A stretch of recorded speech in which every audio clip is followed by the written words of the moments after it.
Hi అండి. ఈరోజు నేను మెత్తన పకోడీ చేస్తున్నాను. ఎందుకంటే మాకు 2 రోజులు మట్టి వాన పడుతుంది. సరే మా అబ్బాయి వచ్చేసరికి స్కూల్ నుంచి ఏమన్నా చేసి ఉంచమన్నాడు. సరే కదా ఇంట్లో శనగపిండి ఉందని పకోడీ చేస్తున్నాను. కొంచెం శనగపిండి, బియ్యపిండి, తగినంత కారం, అలాగే కొంచెం ఉప్పు, కొంచెం జీలకర్ర, కొంచెం తినే సోడా, ఉల్లిపాయ, పచ్చిమిర్చి వేసుకుని బాగా కలుపుకున్న తర్వాత ఉల్లిపాయలు బాగా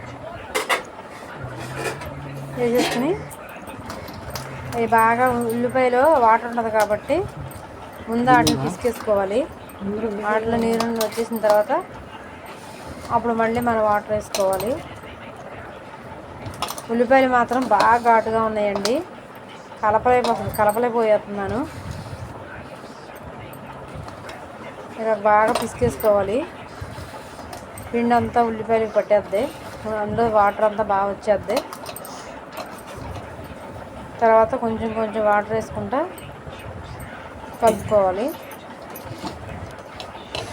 కలుపుకున్న తర్వాత నూనెలో వేసేసుకోవడమే.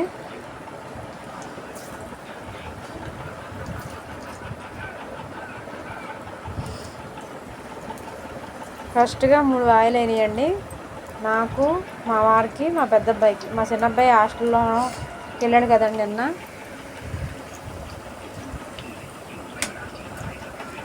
వెళ్ళాడు కదా, అక్కడ దింపేసి వచ్చాం.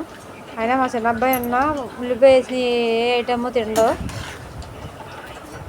అందుకని మా ముగ్గురు వరకే.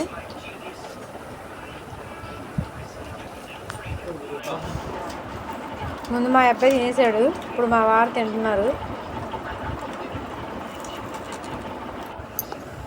తర్వాత నాకు ఇది లాస్ట్ పోయా నేను తీసుకుంటున్నాను.